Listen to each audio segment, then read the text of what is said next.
FAS, proteste molte, domande tante, risposte poche, almeno per il momento. Eppure, visto il problema, sono proprio le soluzioni quelle che interessano i cittadini e quindi anche noi di Rete Veneta. Proviamo a fare chiarezza.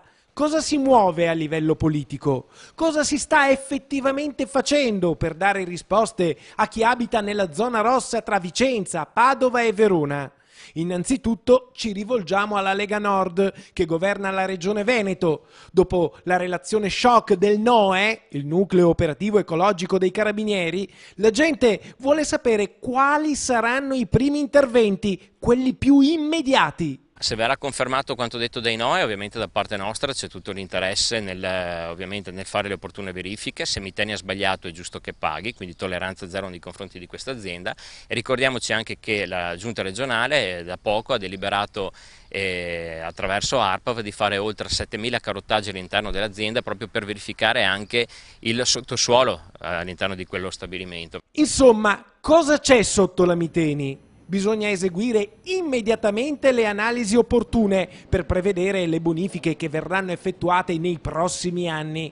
Questo in Veneto. A Roma invece cosa si sta muovendo?